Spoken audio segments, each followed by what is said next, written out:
Coda Educate.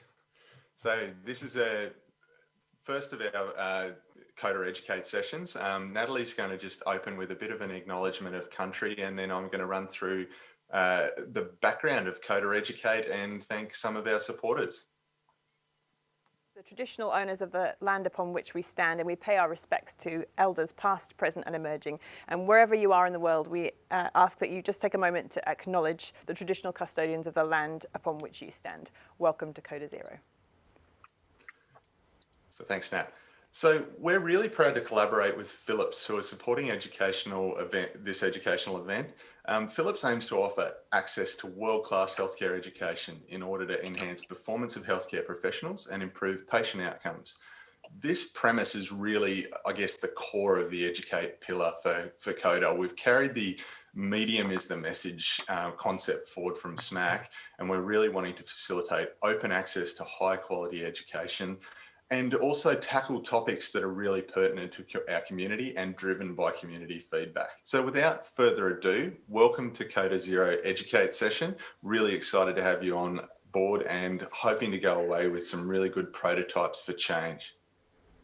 And so we're going to kick off with our first speaker, Martin, who is a junior doctor from Sydney, now working as a research scientist in health AI at Google Health in London.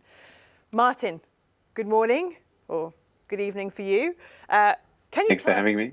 Can you tell us what it is that excites you about artificial intelligence and the emerging implications for healthcare? For sure. Thanks very much. So although I'm calling in from the UK, I am from Sydney, and I know a lot of folks are calling in from around Australia. So I'd like to acknowledge the traditional owners of those lands and pay my respects to elders past, present, and future.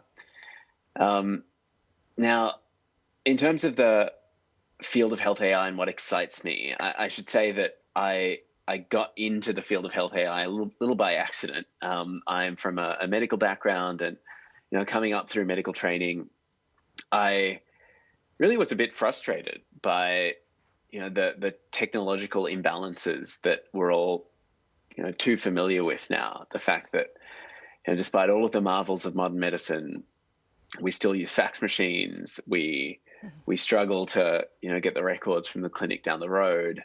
We are rifling through too much information to try and find that critical piece of past medical history. And so I became really interested in information systems and data science, and that took me kind of after my junior doctor years to Stanford to study data science and machine learning, and then eventually to Google, where I now work in a research lab around how to sort of push the boundaries of health AI and think about the opportunities for AI in healthcare. And so it's a really exciting time for the field of health AI, because over the last 5 years, there's actually been this kind of confluence of a few different historical threads. We've had health data being increasingly digitized. We've had the kind of proliferation or accessibility of really large scale compute. And both of those things have unlocked this technique that was developed actually in the early 80s called deep learning, that is really good at pattern recognition over large data sets. And so that's actually where we've seen a lot of the exciting progress over the last few years in health AI, in spotting patterns, subtle patterns in high dimensional data.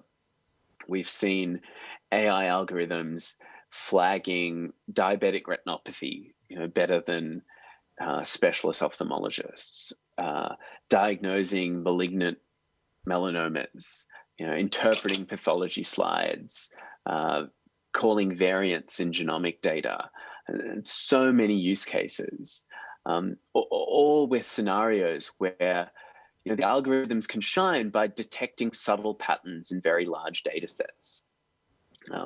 In particular, I wanted to highlight today a few kind of key trends that I've been particularly excited by over the last 12 months. The first is around sort of real evidence that's starting to be created in the field. Over 2019 and 2020, we have seen the first randomized clinical trials for an AI system in real world deployment. Actually, the colonoscopy field has been one of the pioneers in this space, and there have been trials in both the US and China of a automatic kind of polyp detection tool where a gastroenterologist sort of sees an overlay over the colonoscopy that tries to flag malignant lesions. And in randomized trials, that has shown to actually increase the number of early adenomas that are taken for biopsy in colonoscopies. Really amazing early data. Right? The second area I wanted to flag is sort of the potential for AI in scientific discovery, especially in its ability to use multimodal data. That is, not just one data type, but electronic health record data, imaging data, genomic data, and actually combining that to try and find patterns in this really high dimensional data that we're starting to collect about a patient. You think about so many diseases, sepsis, lupus, things like this, that medicine calls a single entity, but in truth, we know there's probably a cluster of lots of different disease types, and AI is helping us to try and compartmentalize or cluster phenotypes within those very broad diagnostic categories and find patterns again in this very large data sets that we're starting to collect. And so this is sort of on a stepping stone in the path towards precision medicine. And the final kind of thing that I'm excited by is really more of a very day-to-day operational use case of AI around trying to kind of expedite or improve the practice of medicine. So in the COVID era, we've seen some really interesting use cases of AI being used to, for example, forecast disease outbreaks or forecast resource utilization in different hospitals, the need for ventilators or ICU beds. That's helping to allocate resources in places like the NHS.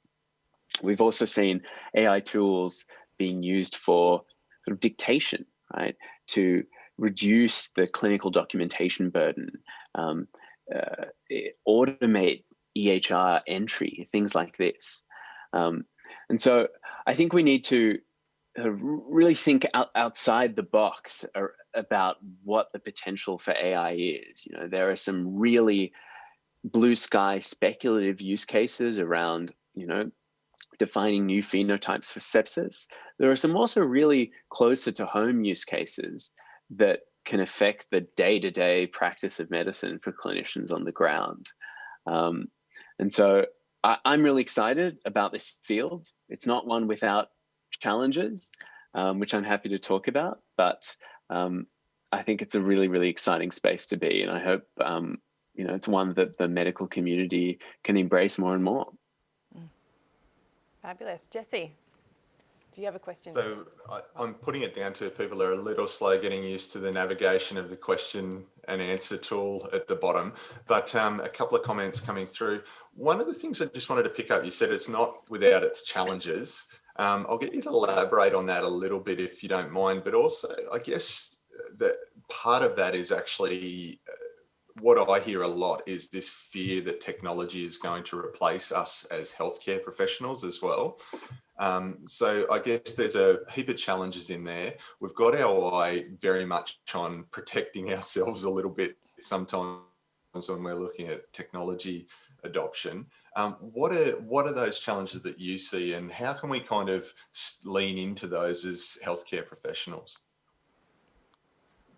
Yeah, there's a really good quote from Kurt Langlotz, who's a professor at Stanford working in radiology AI. It says that, AI won't replace doctors, but doctors who use AI will replace doctors who don't. And I think that really gets to the core of this, revolution that's happening in medicine. This AI by no means is going to replace clinicians. It's good at pattern recognition, but it is really not good at communicating with a patient, at human empathy, at understanding a patient's context, which is, so much of the value of a human clinician. Not claim to replace those things, but it can be a really, really powerful tool if we can use it correctly. And so I think there are a couple of really systemic challenges that the field is grappling with at the moment. If we can overcome that, then maybe we can get to that state where AI and clinicians can sort of work in harmony and, become better than the sum of their two parts. But some of those challenges include things like workflow integration. How does AI actually work in a clinical workflow? And then things like bias and equity. How do AI systems make sure that they are not perpetuating historical biases in health systems? So I can double click on each of those things because I think they're both worthy of discussion. On the workflow question, and there's actually been some really interesting thinking recently about how does AI dovetail with clinical workflows, because this is a problem across the field that people publish papers showing a really performant algorithm, a great ROC curve, but then these models just never get used. They go to the so-called model graveyard. They never make it to the bedside. So there's a lot of work now around kind of creative solutions to make AI user-friendly, human-friendly for the clinician or for the patient. So there was a really interesting paper published by Duke recently about their system called Sepsis Watch, that is a really interesting example of AI sort of being a safety net, kind of working in the background of a hospital, where it actually tries to detect patients coming into the emergency department with sepsis who have not received standard bundle care for sepsis, and then flagging the appropriate clinicians to alert them to this patient who might have slipped through the cracks. Right? Fairly simple, but this is something that's not trying to interrupt a workflow. It's just trying to sort of be a safety net so that patients receive standard of care.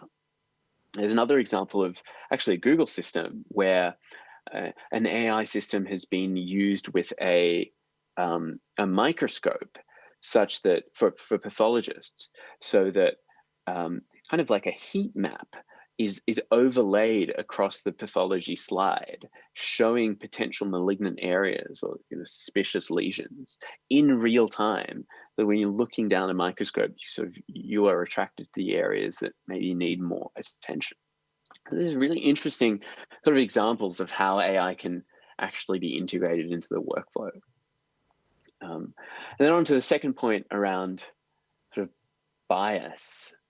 This is a really kind of hot topic around in the AI research field at the moment, because there's been a lot of recent papers showing that AI systems actually can be very discriminatory.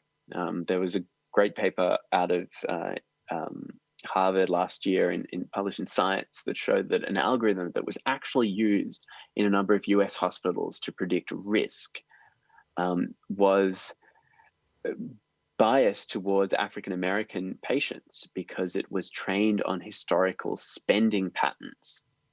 And a lot of Black patients had, because of their insurance status, had less healthcare spending. And so they actually underestimated their health risk as a result.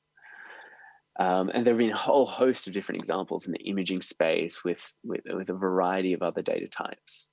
and accompanying that, an increasing field of literature that is thinking about how can we mitigate these biases, either by collecting better data, making sure that the data sets are really representative, but also thinking about statistical tools to make sure that the models are fair, and defining what fairness means, because fairness in a healthcare context is not always straightforward.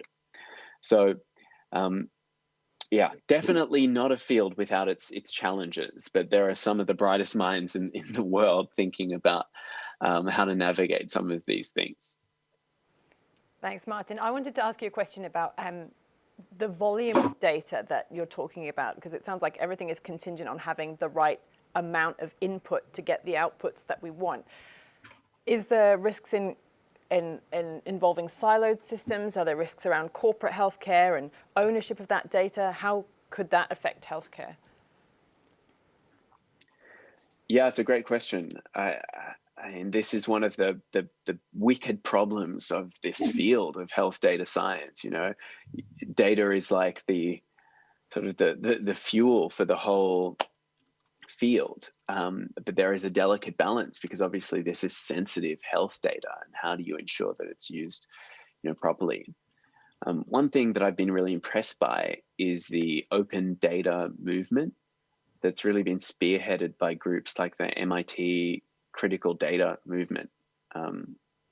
So this is a group that tries to create large-scale de-identified health data sets for use by the research community.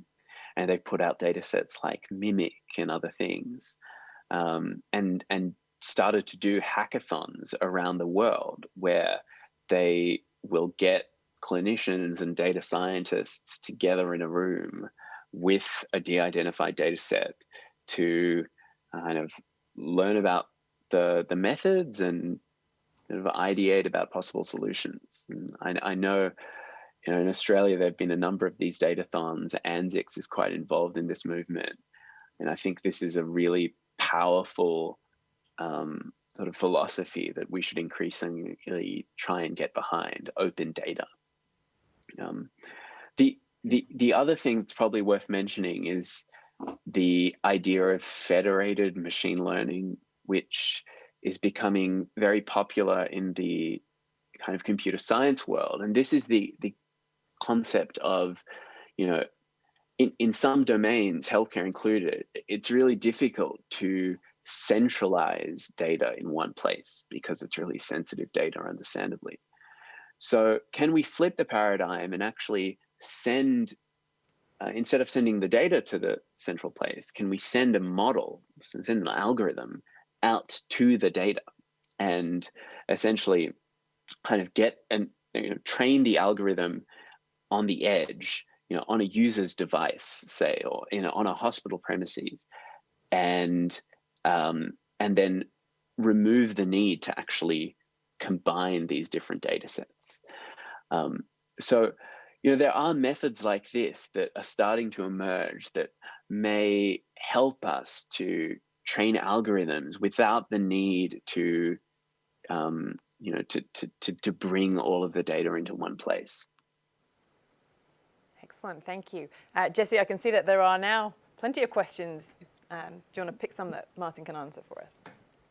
Yeah, it's firing up. I guess a quick one, hopefully, that you can chop off is there's a couple that I'll merge. Essentially about how, are there other universities that you're aware of, say Australian universities, that have opportunities like that, which you've had at Stanford? And I'll combine the question with one from Vic Brazel, which was, how do working clinicians actually get involved with this work with tech companies? Yeah, so there are so many new opportunities coming online in Australia. I won't do them justice, but one opportunity that I'd like to particularly kind of highlight is the CHIA certification by the Australian Institute of Digital Health. This is the CHIA, Certified Health Informatician of Australia, and it's a qualification that is, you know, Australia-born, that is designed to help clinicians and and non-clinicians also upskill in health informatics and data science. It's a really good starter program to kind of get into the field. But there are so many other resources online, and I would really encourage. So I'm happy to be reached out to. Very happy to sort of talk to people who are interested in this space. But I truly believe, and I've seen this in the academic setting, and I'm seeing this now in the industry setting as well, that the bottleneck in the system is really not the technology. It's kind of being able to formulate the problem and having enough fluency in the clinical problem, as well as the capabilities of data science to sort of put two and two together and figure out where the opportunities are. And I would really encourage clinicians of all seniorities to learn at least the basics of data science, to be able to spot those problems and spot the opportunities and say, hey, this is somewhere where AI could be useful. And so there are a bunch of resources that can help with that. Google actually has a machine learning crash course, which is a free course online, the Google MLCC. There is a course on Udacity that has just been launched from colleagues at Stanford around AI in healthcare. And there's also a terrific blog out of Adelaide, actually. Luke Ogden-Rayner is a radiologist from Adelaide who runs probably the world's foremost health AI blog that is talking about the issues and challenges in this field. So those are a couple of resources, but happy to speak further about how to get more involved in this field. Sounds great. I might just draw in Melissa to ask a question. She's just flagged interest in pitching a question to you, Martin. Okay, thanks very much. Hey, Martin. I was just thinking about the challenges of this field and wondering if one of the potential issues as well is that it really reinforces a very biomedical approach to health. And, struck by the example of polyp, increasing detection of polyps, quite apart from the fact that earlier detection doesn't necessarily mean better outcomes for the patient or the community. I mean, the irony of earlier detection of polyps when so many of our communities don't have access to affordable, fresh, healthy food, for example. So just wondering, what do you think is the potential for AI to be used in helping to address the social determinants of health? And, also thinking of my colleague, Dr. Megan Williams, being here, Associate Professor Megan Williams, the cultural determinants of health. The social determinants of health and cultural determinants of health are so important, we've seen with the pandemic. So can the conversation be broadened beyond the clinic? Yeah, it's a really, really great point, and thank you for raising it. I think this is one of the missing puzzle pieces in the field at the moment.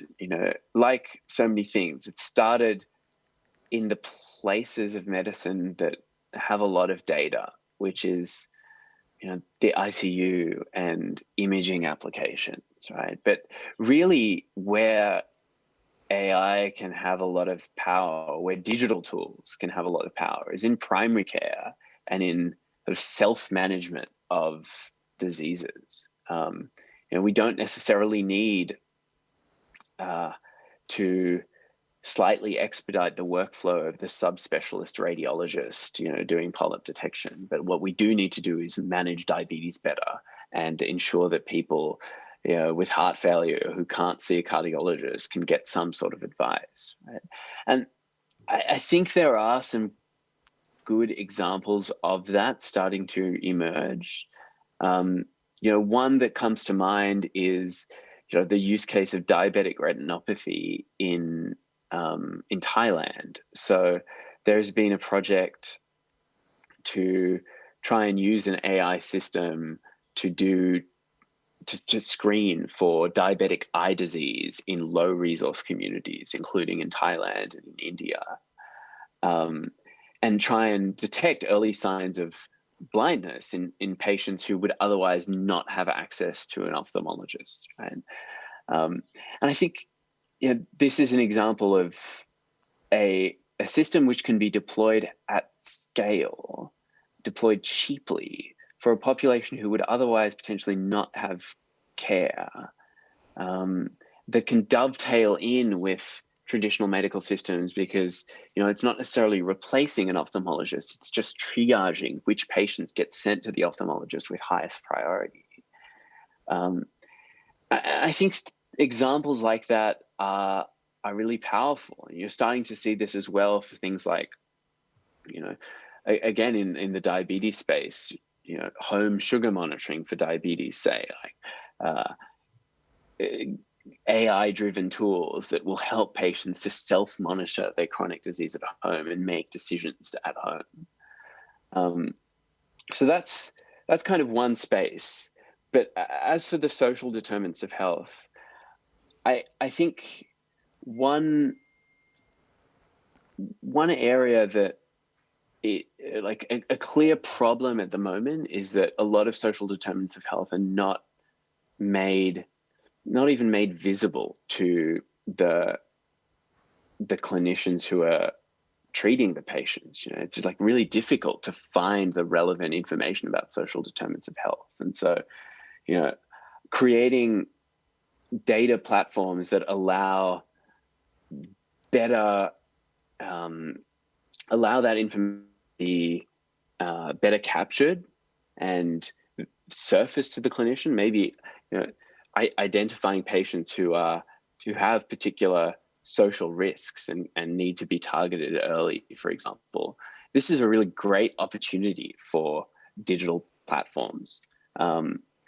So yeah, I think that the TLDR here is that this is probably an area that hasn't received enough attention by the AI community, but is definitely on the radar. And there are more and more papers coming out and groups specifically focusing on how to address some of these wicked problems in healthcare, the social determinants that are sort of so embedded in health systems and patient experiences, and that the hardest problems to solve, both with AI and with a medication.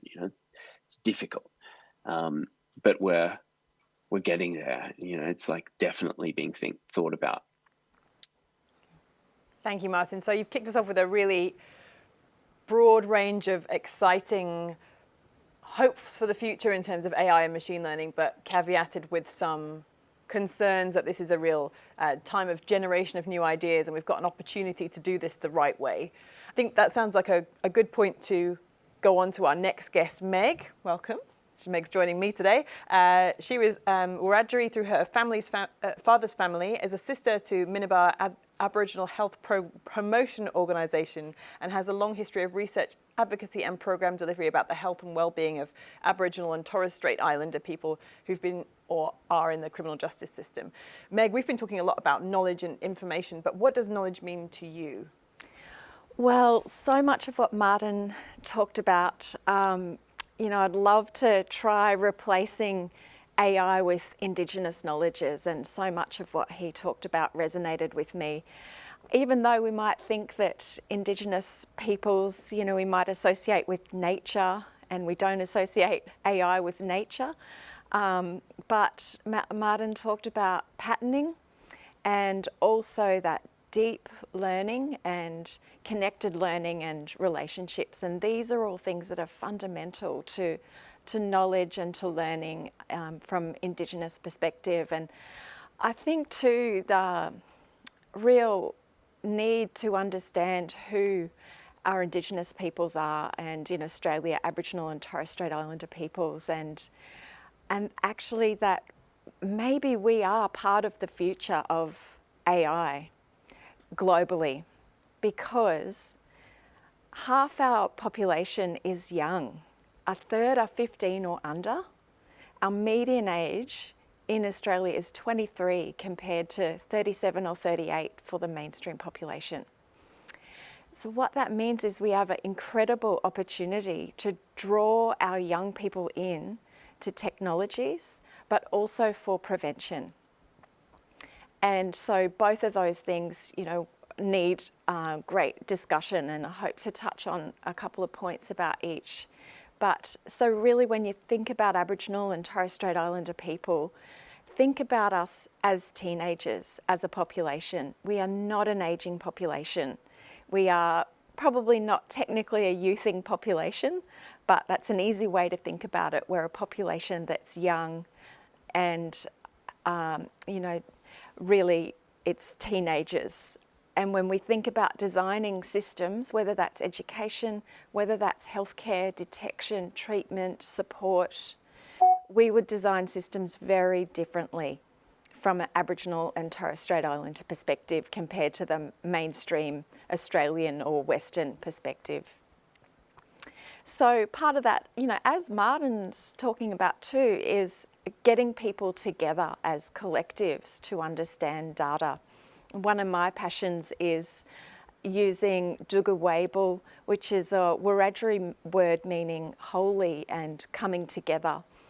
And we don't usually associate big data and Aboriginal and Torres Strait Islander peoples time after time. You know, I've been a researcher for 20 years, highly trained in Western sciences, quant and qual and Indigenous knowledges, but time after time is the expectation that I do storytelling, or that as Aboriginal and Torres Strait Islander, we just like to do the qualitative work. And maybe it's the qualitative work that leads up to the quantitative work, or the qualitative work that gets added on after because we realise that the big data that we've got doesn't speak to the Aboriginal and Torres Strait Islander demographic, and that there's big gaps in our understanding. You know, actually that's offensive, and it overlooks the fact that as Aboriginal and Torres Strait Islander researchers, we are highly trained in both worlds or multiple worldviews, and that our knowledges and ways of understanding are actually highly complex because of that. Partly because we walk in multiple worlds as well. You know, I identify as someone who's from three separate families who do not talk to each other or cross over. I know which family maybe I probably shouldn't say out aloud that I prefer because of some of the ways that family is, and that's the Aboriginal family, where our perspective on the world is, we're trained as Wiradjuri that our perspective on the world is across 7 generations. I have worked as an educator also for about 20 years. I have put a fine-tooth comb through all of the medical curriculum, psychology, physio, pharmacy, orthoptics, and nursing curriculum as well. And I know that our ways of viewing the world are not represented in that curriculum. So medical graduates can come out of med school with, you know, there's been some great developments through the leaders in Indigenous medical education, but where the rubber hits the road is at university. If universities don't meet their Aboriginal and Torres Strait Islander staff targets, which they never do, and don't meet student targets, how do we get Indigenous knowledges into the curriculum? I fully support people of all cultures embracing Indigenous knowledges, and if you're there with your hands-on curriculum at universities, by all means do all you can, and don't think that you don't have a role with Indigenous peoples, because you do. We're a minority population, 3.3% in Australia. We don't have the hands on deck to be of influence across all of that health curriculum to get our knowledges in there. So we have to work in partnership. I ask you, have you done all you can to become more familiar with Aboriginal and Torres Strait Islander cultures, especially in your local area? And what about the curriculum in your area as well? And to really try to embrace that. So part of that is healing the fear that I think non-Indigenous people feel about Aboriginal Torres Strait Islander people, about me. It is my daily experience that someone is a bit afraid of me, or they're sorry they might have offended me, or they're sorry they didn't know how to do a process. And so much of what I provide, I call it working backwards. I work backwards over other people's work for about half of my work week, contributing and telling other people how to access information about Indigenous knowledges or Indigenous health or protocols, and it's all in the public domain, I tell you. So partly I feel like my talents are being wasted, but I also try to have a little bit of humility, I suppose, that, you know, as Wiradjuri, I am someone who is a symbol of survival, of massacres and child removal. Northeast Wiradjuri country, just when you come down from the Blue Mountains to Lithgow and country opens out wide. That is the start of these incredible lands that, you know, the colonisers saw as rich, fertile lands for crops and grazing. And our people were almost wiped out. So I'm extremely proud that I, you know, am one of those people who signifies survival. But I want to be more than that. And we have such low expectations of Aboriginal and Torres Strait Islander people. You know, I've combed through the federal budget in the last couple of days, and the allocations are poor, they don't meet need, and they're so uninspiring as well. So back to, you know, Indigenous knowledges in health, and I said we picture ourselves across 7 generations. I know the 5 generations I belong to, but we see that health is holistic. And if that doesn't have something to offer society, what does? Which human doesn't need to include spirit, mental, physical, emotional and social dimensions to their healthcare? You know, I don't think that that's just Aboriginal and Torres Strait Islander people, but that's a knowledge from our way that could be highly influential, and especially if we can be in among AI as it develops. We know Aboriginal and Torres Strait Islander people are high uptakers and early uptakers of new technologies. And of course, because, you know, a lot of people are young, but also I think because our families are spread around regional, urban and remote environments, and we do move between those, technologies are a way that we connect too. So I think there's, you know, some great questions we could ask in health about the use of technologies. But that also means providing access to those technologies and keeping them up to date. But also back to healthcare providers, you know, I often talk about giving myself a software update. And that means to keep on learning. And there's ways, you know, that healthcare providers can keep on learning and have that lifelong journey, particularly about cultural competence. And, you know, moving to new areas or, say, moving from one town to another. Give yourself that software update so that you do have that perspective of the local Aboriginal and Torres Strait Islander peoples and knowledges, because they just differ so incredibly around Australia. If you don't have a copy of that map with all of our nations, that beautiful patchwork quilt that signifies all of our nations across Australia, you know, do yourself a favour and get that, because it will warp your mind. You want to go and try and find Rockhampton on that map or Canberra on that map, good luck, because the borders that we know of Queensland and New South Wales aren't easy to read on it. And it just shows you instantly how differently a worldview Aboriginal and Torres Strait Islander people have of this country. You know, and I think that country, it is preeminent. It is the be-all and end-all for us. And, you know, we were taught as a young age to picture ourselves as humans, as like tiny ants on a mother's body, and to keep ourselves in that right size, and that there's the humility that flows from that. So, yeah, I think that we often don't bring that spirit to our healthcare either. You know, we're taught to separate out our personal from our professional and organisational dimensions of our frame of reference. But in Aboriginal ways, no way, you cannot and you must never separate out your person and your being from your practice. You must do all you can to understand it, to bring it into your practice, but to have ways of reflexivity, critical self-reflection, so that you know the implications of self on practice. It's a fundamental difference between Western health and Indigenous health, and you know, as is working in collectives.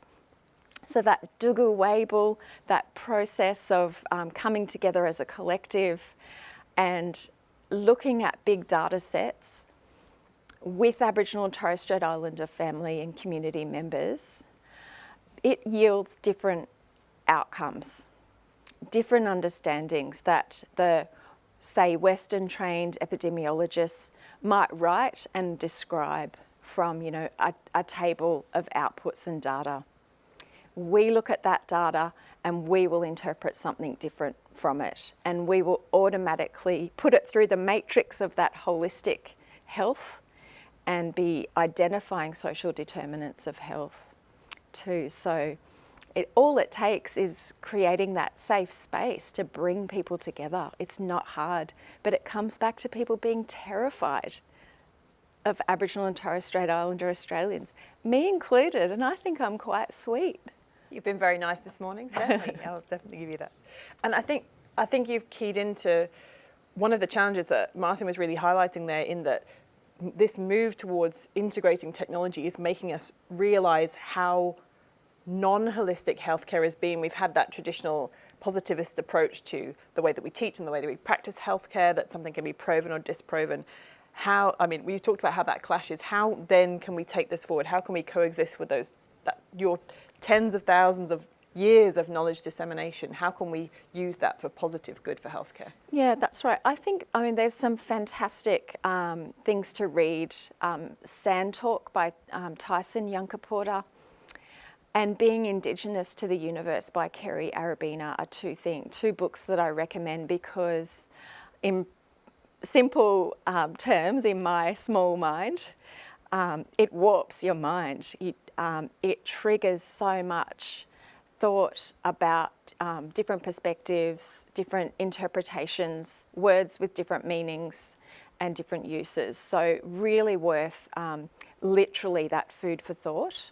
And if AI can't help us in understanding holistic health, then I'm really not sure what is, but it means that we need to put that concerted effort into having Aboriginal, Torres Strait Islander people or Indigenous peoples collaborating on some of those models. And, you know, we have our own models of healthcare, those real critical conversations about how they might intersect or speak to each other, how technology could serve our models of healthcare, even though they're more like frameworks and they're not data models that Martin's talking about, but why couldn't they be? So we just, really haven't put the time or effort in, partly to building the relationships and the trust, partly because of that assumption that we're storytellers. But I reckon, I often think about time series or cases, and say Wiradjuri, we're confident about 6,000 years of our history. Say there was one story a year for 6,000 years, that's 6,000 cases. Or say there were 4 stories a year, etc., etc. We start to think about, those are big data sets. Yes, they're different to big data sets, that end up in Martin's computer. But I think that that's how Indigenous knowledges work, is that they accumulate over time because of continuous quality improvement and reflection. And just because they're spread over time, we mustn't think that those processes that we so highly honour in positivist worldviews didn't occur.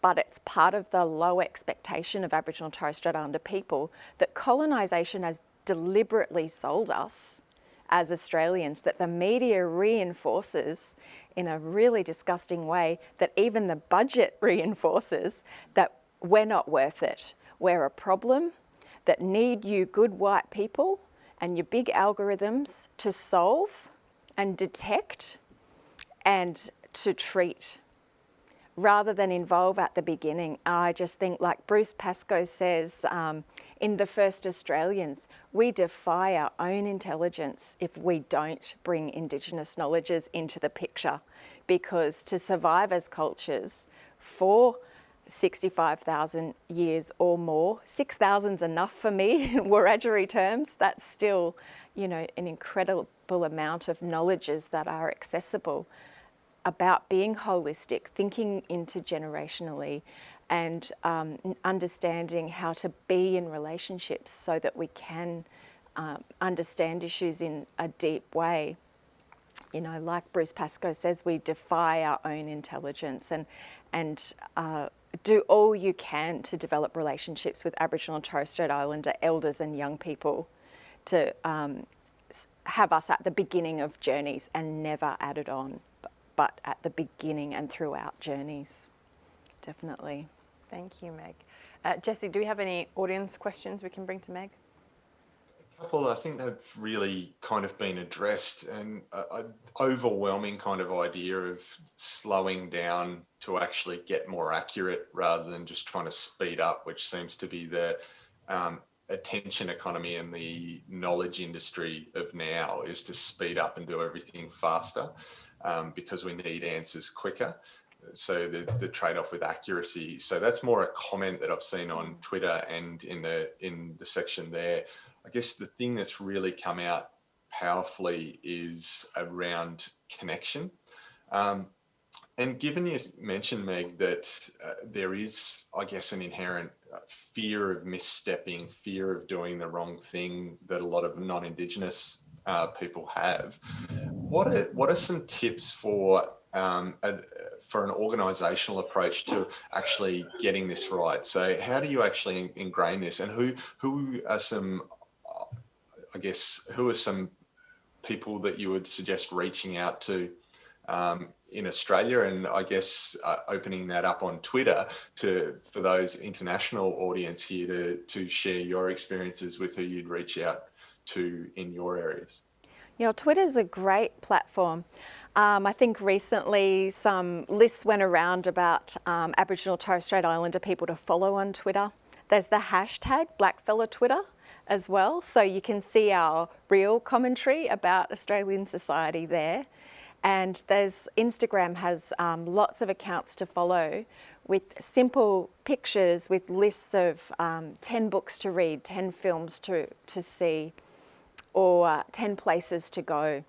These are things that, you know, don't leave it up to it being a workplace action that you engage with the First Peoples of this country, and don't leave it up to it being an HR issue, but because you want to, because you respect that maybe there's something about us after all that could be beneficial or could be leading edge, in fact, because we're courageous. We deal with multi-morbidity, compounding grief, poverty, but the Aboriginal Torres Strait Islander people I know do it with, yes, rage and anger. I feel rage and anger every single day, and it's always part of, you know, in my guts. But we are taught by elders to be humbled because country is bigger than us and everything we do must serve country.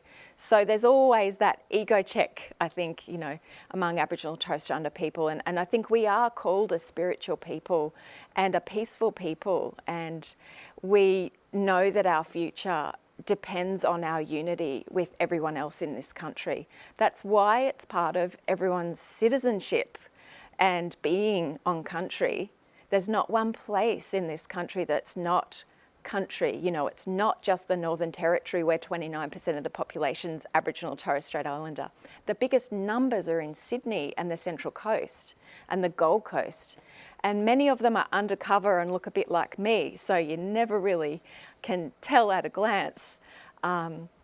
So, you know, there's all kinds of assumptions to check about us. That's why working locally, understanding locally, the language names of place is so transformative in one's brain. So try to find out what the names were of the roads. All this information's in the public domain, of rivers. And if you do want to enact something in the workplace, you know, I'm from the National Centre for Cultural Competence, and we do offer workshops on online learning. Online learning is, it's opened up a real world to us, and I'd love to embrace new technologies within that, including that sort of weird bow that I want to draw to virtual reality from AI. But some of my own powerful learning experiences have been through virtual reality, and one through the Windsor Film Festival just last year that was held here in Sydney. It meant putting on a headset, but as soon as I had that headset on, I was transported to an Aboriginal community that I did know nothing about, nor their culture or language. And the user of VR was inside a funeral pole, which we don't have in Wiradjuri.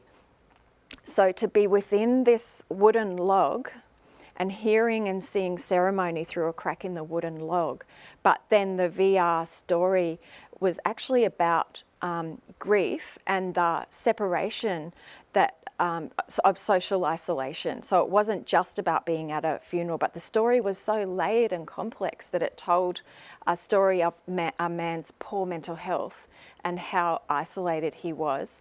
And then we watched as people from the community reached out and took him through ceremony to connect back to his identity and country and a plan for his health and well-being.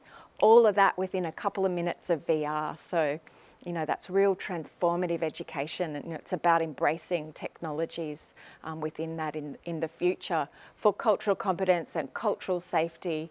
Cultural safety frameworks are essential. Get on to developing one of those within your workplace collaboratively.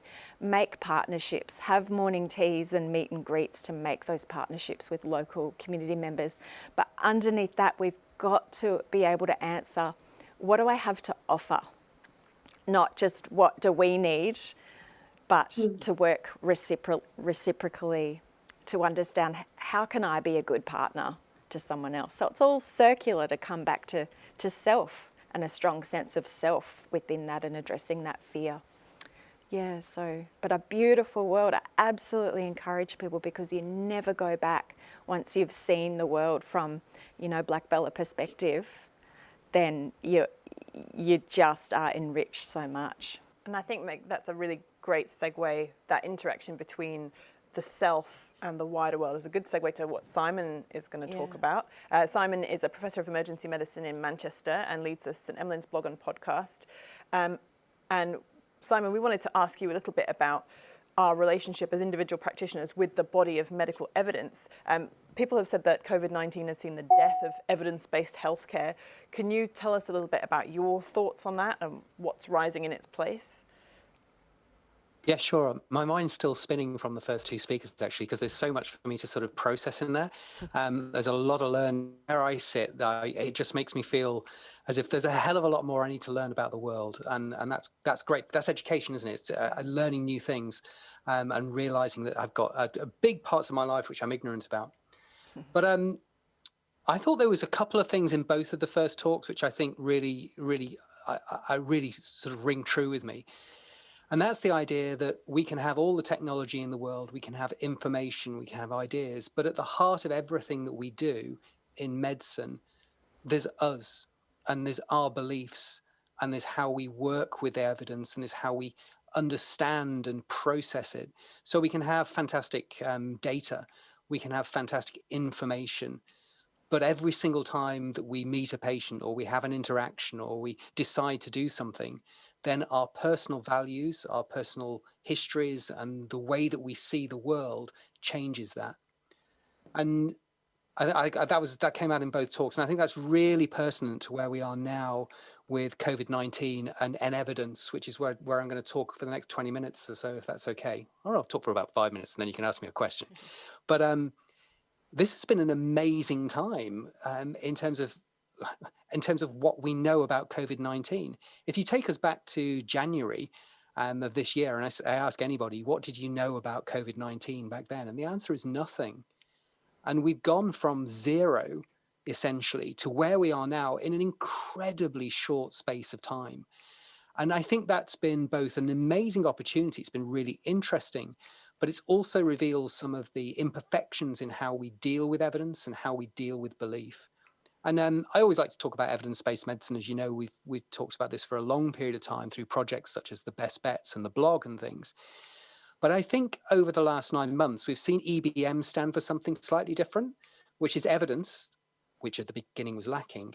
And that's been replaced to a large extent, particularly in the early times, by belief and media. So the EBMs become evidence, belief, and media. And that balance between those three things is pulled backwards and forwards in a really interesting way. So if we whiz back to January again and think about how we liked our evidence to make our decisions, we wanted it to be really nice, built over long periods of time, progressive, wonderful. And then COVID-19 comes along and you say, right, I want it right now. And I just want it now. I'm not going to wait 12 to 17 years, which we know is how long it takes sometimes to have evidence to hit the bedside. I want it right now. And the analogy I drew with this is back before pre-COVID-19, our idea of evidence is we'd like it like a Michelin-starred restaurant. We'd want to know that it came from brilliant sources, it had great ingredients, it was produced by wonderful people with years of experience, and we could then consume it and think it was just wonderful. And then COVID-19 comes along, and it's like we've had 10 pints of lager, we've arrived at a dodgy burger van, and we're prepared to eat anything. We've got no idea what's in it. We don't know what the ingredients are. We're not sure who made it, and we're not entirely sure whether it's going to be any good for us. And that kind of move has happened really quickly, including across people who are very, very intelligent, like me, like you, like other people. And think what we did back at the beginning. We tried all sorts of drugs. We'd try anything that worked in a test tube. And some of those things we now know are probably harmful. And some of those things we know don't work. And some of them we now know do work. So things like dexamethasone. But it's been fascinating to just see how people's beliefs about how they make decisions and how they think they're rational and what evidence you need to shift you changes when we're under pressure. And particularly in medicine, where this idea that we can see a disease which is, absolutely horrific, affecting so many people, killing so many people. And the idea of us just standing back and doing nothing but supportive care it really pushes us. And that's made us make decisions and made us do things which pre-COVID we would have thought was completely irrational. The other thing that I think, just before I go back to you guys, is just the speed. Charlie Reynard, one of my colleagues here in Manchester, showed, I think about a month ago, that at that time we were seeing 6,500 publications per week on COVID-19. And there's no way that anybody can keep up with that. But even if we filter it and use the blogs, use the podcasts, use people you trust to filter into the quality information, because there is some good stuff out there, even then the pace of change is huge. And my other sort of tagline, buzzword at the moment, is to take the evidence-based medicine approach, which is good, but it's old, it's traditional, it's slow, it's difficult. And we have to embrace what I call evidence-based agility. We need to have the ability to rapidly find the good quality stuff and find ways to translate that into practice and to teach it and to share it and to discuss it and to argue it and to see where its strengths are. And when we find out next week that what we thought last week was wrong, we've got to be agile and honest enough to say, I was wrong, and move on. And that's not been a theme of evidence-based medicine in the past. It's been very difficult. People get inertia. They like doing something, and once they like doing it, we really need to push them hard to stop them doing it when we know that it's not a good idea.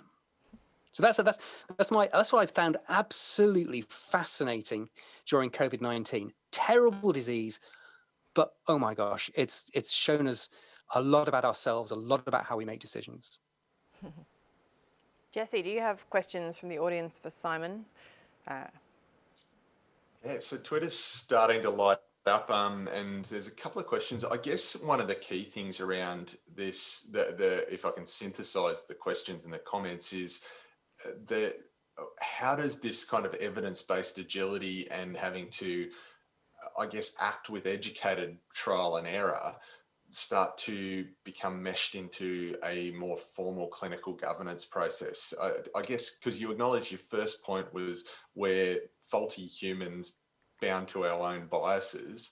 So how are we ensuring that we're doing things that are just not, and not just seeing the result that we want to see? How do we wrap a research framework around this? I think that's incredibly hard, because you're right that we see the world through our own eyes, which are incredibly biased. I'm going to give a shout out to, not a shout out, but I'm going to draw comparisons between what happened in the UK and what happened around the rest of the world in terms of things like therapies for COVID-19. If you looked around the world in February, March, there were lots of examples coming out of China, coming out of the US, of people trialing different ideas, usually in small observational trials, and saying, well, I've used this drug, these people got better, it must be good. And there was an awful lot of different things going on. The UK took a very different approach. And basically, because we're a national health service and we do things en masse, which has its problems, but on this occasion was amazing. We basically said that you're going to have supportive care if you come into hospital for COVID-19. And the only way we're going to trial anything different, apart from generalized known supportive care, is if you're in a clinical trial. So there wasn't a personal choice about this. It wasn't up to the doctor about me seeing patients about whether I gave them hydroxychloroquine or remdesivir or dexamethasone or azithromycin or lopinavir, ritonavir or whatever. I could only prescribe those if the patient happened to be randomized to them as part of one of the clinical trials in the UK. And that system, and I'm quite happy to talk about the way that those trials work. But we've now recruited in just one of the trials in the UK, the recovery trial, we've now recruited over 13,000 patients. And that trial started at the end of March. And that is unheralded. And that's never happened before in a randomized controlled trial of medication, to get that many patients through in such a small period of time and to come to some definitive conclusions about therapies. And I think we were in a lucky position because the individual patient bedside conversation or departmental conversation was taken away from us as clinicians to some extent. And we said, we just need the information. We're going to do this as a research project. We're going to do it as a national research project. Pretty much all NHS hospitals recruited to this. And we've ended up with the biggest trials in the world, giving the best answers. So yeah, maybe taking it away from the individual clinicians is a good idea, Jessie. Absolutely. So I think one other question that's, I guess, brief and a bit loaded, but I might elaborate on it. The loaded question is, what's the responsibility of the medical journals to publish only quality stuff? I'd elaborate on that maybe with adding, how do we peer review this stuff? Yeah, that's a really good question, because well, we've talked about this before, Jessie. I have very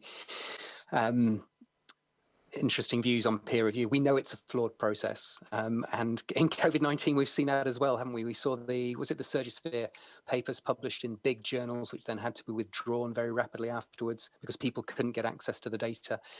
And certainly at the beginning, there was an enthusiasm amongst the journals, and I'm an associate editor on a EMJ and an emergency medicine journal. There was an enthusiasm to just get stuff out. People want to be first, and journals are journalistic.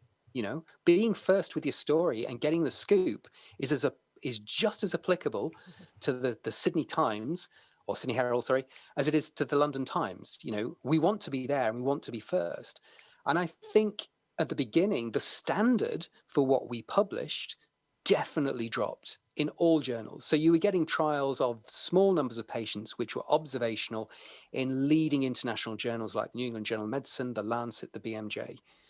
And I kind of understand that, because people were desperate to get that information out there and to learn more about what was going on. But what I didn't see, and what I think we should have had much more strongly put forward, was just how weak the evidence was at that time. And I'm not sure that we as not just the journals, but we as a community were quite as skeptical as we should have been when we were dealing with those smaller trials. And we still have to carry the caveat that for most therapies and in most therapies in the treatment of COVID-19, we don't yet have the data. And therefore, what we should be doing is working in a system where every patient who turns up with COVID-19 has the opportunity, and it's an opportunity for them and us, to be part of a clinical trial. That's what happens in oncology. Why the hell can't we do that in medicine? So that seems like a good point, talking about data, to bounce back to Martin. In these platform trials that Simon's talking about, do you think that there'd be possibilities for the same sort of biases as you've talked about in the AI framework of singling out those more disadvantaged populations who've got higher mortality and morbidity, and then attributing that incorrectly and thus reinforcing those biases? Yeah, it's a great point. I'd actually love to ask Simon about his thoughts on adaptive trials. I know this had been a sort of a hot topic even before COVID, but there's been a lot of push, during COVID, when there is a time pressure to get to an answer around whether we should sort of move to adaptive trial designs. But with that comes, the potential for, any time we deviate from the, canonical, true randomized clinical trial, like, we are potentially introducing biases.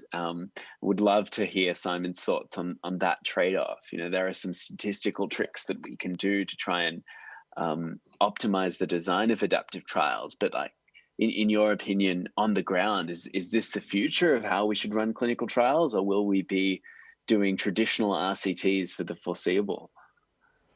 I think we'll be doing both. I think the pandemic is the classic example where something like a platform adaptive trial works really, really well. So just to explain those two things very briefly, the platform is essentially the system of the trial, which runs over a long period of time. So we define a group of patients who we're going to bring into the trial, and then we define what we're going to do with them, so randomize them, but we don't necessarily define what it is. And then we define how the system's going to work, who's going to be doing it, where the systems are going to be, how the recruitment will work, the consent, all of that kind of stuff. And then we define an outcome. So for COVID-19 trials, the recovery, it's a 28-day mortality. And then what happens is you put maybe 1, 2, or 3, maybe more different therapies into that trial, and you run them until you get an answer. Either you demonstrate futility or you demonstrate that it works. Now, you're right. There are many problems with that from a statistical point of view about getting type 1 errors. If you sample the data too often, you have to have independence of who's looking at the data. It can't be the researchers. But if you set this up very well for a single disease like COVID-19, that works really well, because actually a lot of the biases have been taken out. So if you take everybody who goes into hospital with COVID-19, yeah, I can work with that. And that's actually very inclusive. It's much more inclusive than most randomized controlled trials, which have massive numbers of exclusions.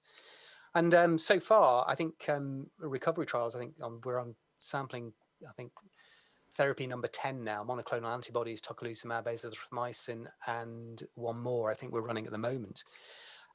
That design is brilliant. And the lesson I've got for it is, or the major thing I would like to say is, we're due the next flu pandemic, folks. Just because we've had COVID 100 years after the Spanish flu doesn't mean that we have another 100 years until the next big flu. We're still due the next big flu pandemic.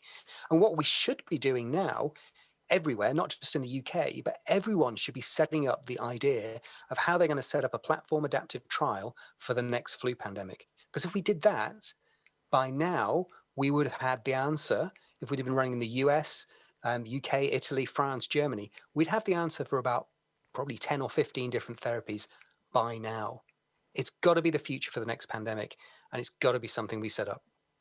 Now, you mentioned journalism, so that seems like a good opportunity to give our journalist, Melissa, an opportunity to speak. So Melissa is a public health journalist and managing editor of a non-profit public interest journalism organisation, Croaky Health Media. Thank you for coming back to join us, Melissa, because you did speak a little bit earlier on. Croaky focuses on health equity and the determinants of health, including the climate crisis.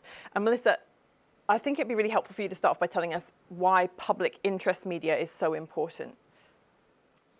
Well, thank you very much for the invitation. And I'd like to begin by acknowledging the country where I'm coming to you from, the Malakadi people in southern Lutruwita, Tasmania, elders past, present and emerging.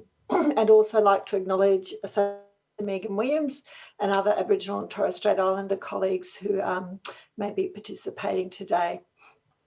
Yes, well, it was just interesting listening to Simon talking about problems with the evidence base in medical journals, and that's not even getting to the impact of President Donald Trump on Twitter. So I think, you know, considering the whole media ecosystem is very important when we're talking about evidence. But I was asked to talk to you about letting the truth get in the way of a good story, which is what we try to do at Croaky. And it's a timely topic this week, with tens of thousands of Australians rushing to sign a petition from a former Prime Minister, Kevin Rudd, calling for a royal commission to ensure a strong, diverse Australian news media, because this is not what we have now. The petition outlines the problems bedeviling the media sector, from the toxic concentration of market power that is News Corp to the cuts decimating a national institution that we should be treasuring and nurturing, that is the ABC, also acknowledge SBS and NITV there, to attacks on media freedom. Imagine police raiding journalists, imagine. But the truth is that I cannot tell you a single story. Truth is always more complicated than that. And the truth is that we are facing multiple interconnected and overlapping crises. The crisis in public interest journalism is not new. It's been happening for some years now, but it's not well understood by the wider community. Now the pandemic has brought us to what some have called an extinction event for public interest journalism. Certainly many communities in Australia and around the world have lost their local news sources just at this time, when trusted, reliable, independent news really matters. But I cannot talk to you about the crisis in public interest journalism without thinking about its interconnections with the planetary crisis, climate change, and environmental degradation. Nor can I talk to you about the crisis in public interest journalism without making connections, and the planetary crisis, without making connections to the institutional racism that is so embedded across our societies. And linking in, following on from Meg's talk, you know, I think linked to that is disrespect for Indigenous knowledges and ways of doing and being. I can't talk to you about it without thinking about how neoliberalism is so entrenched that we can have a former Prime Minister and others suggesting that during the pandemic, we should just let the old people die for the sake of the economy. Or think about how housing is now seen as an investment rather than a basic human right. I can't think about these issues without an awareness of how the digital giants, Google, Facebook, Amazon, Apple, are shaping our world in so many ways that are neither transparent nor in the public interest. Just recently, a US House of Reps Judiciary Committee inquiry released its massive report into the market power of these companies. It concluded companies that once were scrappy underdog startups that challenged the status quo have become the kinds of monopolies we last saw in the era of oil barons and railroad tycoons. The inquiry reported that these firms wield their immense market power in ways that erode entrepreneurship, privacy, and undermine the press and democracy itself. Meanwhile, we see the rise of authoritarianism, misinformation, and disinformation, as illustrated by a new study released just overnight on journalism during the pandemic. In Australia and other countries, we worry about the impact of News Corp's power. News Corp is a minnow compared with these companies. As of last month, the combined valuation of the 4 companies investigated by the US committee is more than $5 trillion US. And to be honest, I don't even know what that much money means. The inquiry did estimate, however, that within the next decade, these firms may account for about 1/3, that's 1/3 of the world's gross economic output. The inquiry cited the writings of Supreme Court Justice Louis Brandeis nearly a century ago. He wrote, "We must make our choice. We may have democracy or we may have wealth concentrated in the hands of a few, but we cannot have both." The inquiry's report noted, those words speak to us with great urgency today. Related to all these interconnected and overlapping crises is our crisis in governance, whereby our structures and systems are so corrupted, so unfit for purpose, that we seem incapable of mounting a collective, effective response in the face of even an existential threat, the climate crisis. Addressing the crisis in public interest journalism won't fix all of these other crises, but it will help, given the interconnections, given the roles of public interest journalism in scrutinising power, in enabling accountability, and in contributing to informed and engaged communities. So for this audience, I'd say if you care for the community's health and wellbeing, then please engage with public interest journalism as a critical determinant of health. Thank you. Thank you, Melissa. And that's certainly challenging. One of the things that's come up in all of these talks is bias, and particularly in the context of our access to information and our interpretation. How can we de-bias our access and through using public interest journalism? And what would be your message to health professionals about how we can take action and create an environment where a progressive government can survive and can make the changes that the public health system and our health needs? Well, I guess I would first of all, direct the conversation away from individual biases. I mean, obviously they're important to address, but I really think it's about engaging upstream, and that's through regulation. We need regulation of digital platforms at all sorts of levels and for all sorts of reasons. We also need policy reform to ensure a sustainable and healthy public interest journalism sector. So, while I'd encourage everyone here to support quality media, it's about so much more than that. And, Kevin Rudd has given us a petition to sign. That's a pretty easy thing. Get online and sign it and engage with public debate around the need for policy reform to ensure a much healthier media landscape. And, as you know, I probably have a Twitter addiction, and so there's a few hashtags that I use on Twitter quite a lot to share related information. So if you look at the hashtag PIJ Matters, that's short for Public Interest Journalism Matters, share a lot of information and resources there around public interest journalism. And, there's often opportunities for the health sector to engage through making submissions, engaging in public debate. And another hashtag that I'm just started using recently, but already, there's quite a lot of resources at it, is regulate digital platforms. So have a look at that hashtag and see, for example, some tweeting about that recent US report released, which I think is a really important document. Thank you. Jessie, is there anything coming from the audience in terms of reflections or questions that we can ask to Melissa? I think everyone's probably taking a bit of a breath because it's quite a dystopian landscape that you sort of painted, and I certainly wouldn't want to actually, I guess, paint that with glitter and sparkles and try and call it anything other than that. I think again the message I think that's coming through in some of people's sort of early reflections is the idea of connection being really the only way to overcome that, and connection with people that think differently to us. I guess if there's a message that I could draw back through all of the talks, it's really that's emerging, is if we stay in the echo chamber of our polarized sort of access to media, our polarized sort of the algorithms that feed us polarized content on platforms like Facebook and others, on social media platforms, we aren't really going to overcome this problem. It's going to become, I guess, the end game.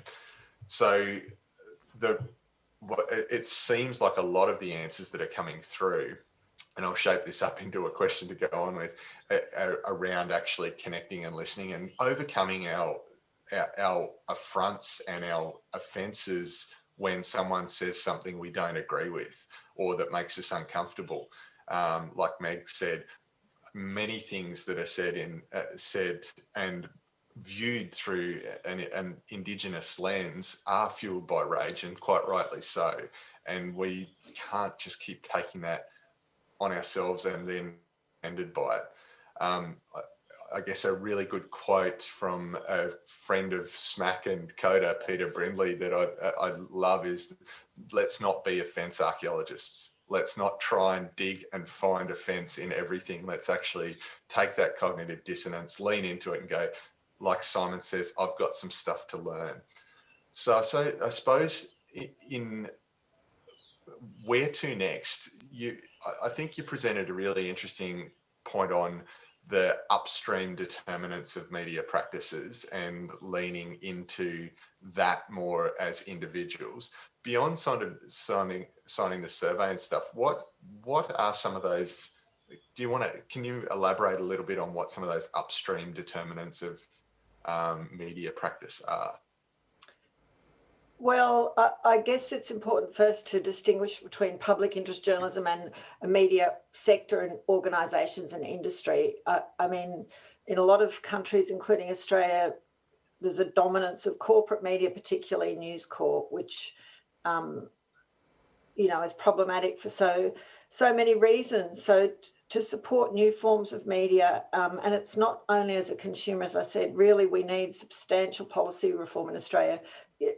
Croaky, you would be horrified to know the sort of budget we run on. We have no staff as such, and we can't even get, we've set up as a non-profit, as a health charity, because there is no pathway in Australia to set up as a non-profit journalism organisation. And non-profit models of journalism really offer a really exciting way to better serve communities, to be embedded in communities and actually be accountable to communities. And Meg and I have talked about the ACCHO model, the Aboriginal Community Controlled Health Organisation model, which has been so fantastic during the pandemic because of those community connections. That's a great model for journalism as well, non-profit journalism in communities. Providing a platform voice for communities. And in Australia, we have whole, dozens of local government areas with no local media. That means no scrutiny of local councils and other local power bases, no bringing those local communities' issues through for policy attention. So as a health organisation, whether you're a CODA or another type of health organisation, do you actually have a policy on public interest journalism? The health sector puts an awful lot of investment into research and practice around influencing media, invest millions in PR and media and communications teams, but what do you actually invest in supporting development of healthier media policy? So I really think if you can bring public interest journalism into your conceptualizations of health and the social determinants of health, that's a start. Put us in your thinking around research, practice and policy. And I think also that ties into that advocating for health in all policies. If you're advocating for health in all policies, then you're advocating for a healthier media landscape as well, which brings me to another good hashtag, which is Govern for Health. I think really health in all policies is a very powerful framework. And I think, what we do at Croaky, I really like to acknowledge Meg and other Aboriginal colleagues at Croaky, because really it's through, your generosity in engaging with us that we've been able to transform how we work. So I really think centering the people and the cultures who've always prioritised caring for country and caring for communities. So it is also around engaging with decolonising methodologies and transforming, challenging Western and neoliberal ways of doing business. So it is, it starts, you do that at all levels, from your own individual practice and ways right through to, governments and what organisations you support, etc. So I'm sorry, I can't think of any simple solutions or answers. I think everyone needs to do everything, and I guess that comes back down to really transforming how we think about public interest journalism, that it's not actually someone else's business. It's no longer the business of News Corp or what was once Fairfax. I think bringing that into your work as everyone's responsibility is really just so important, especially as we see that growth and concentration of power. Thank you, Melissa. We've only got a couple of minutes left, and I, for one, am feeling really challenged by what I've heard. I think between the four of you, you've really painted how black and white can be the way that we start to look at things, very, very sort of separate, but actually, and I don't want to use the word grey, I'm going to say how multicolored and patchwork and interrelated all of this stuff is. So, but I'd like to close by getting each of you to bring us back to something that we can take away, something that we can start with from here. How do we break out of this echo chamber that we're in and stop seeing things in such a polarized way? And how can we confront those affronts we're so used to just switching off and ignoring because it's easier for us? And Meg, I'll start with you if that's okay. Yeah, definitely. I'd make the connection, you know, as a researcher, qual and quant in health, to make a media plan that's part of research translation and that includes using our public interest journalism. In Australia, Croaky as a non-profit is there. Partly it builds our capacity as researchers to be better communicators. If we can't do that as researchers because we want to stick with the numbers or the administration, but by all means identify someone within the team that wants to engage with media. It makes us plan research differently when we know that we've got to communicate the results to a wider audience than just policy or professions, because we do need as researchers the support of communities to participate in research and reduce the bias that's associated with it. So a media plan as part of knowledge translation or research translation, definitely. Thank you. Melissa, I can see your face, so we'll go for you next. Oh, okay. No, well, we actually have an idea at Croaky, which I'll just float now and sort of building into what Meg said. You know, we're always looking for different ways to do journalism and fund journalism and support journalism. And one way is to build journalism as a discipline into research grants.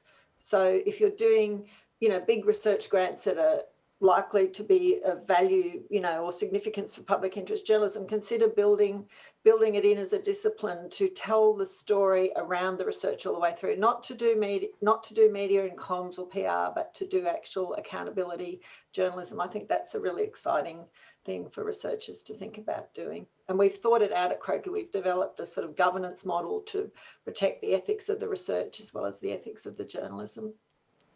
Thank you very much. Martin, we'll go to you next, if that's okay.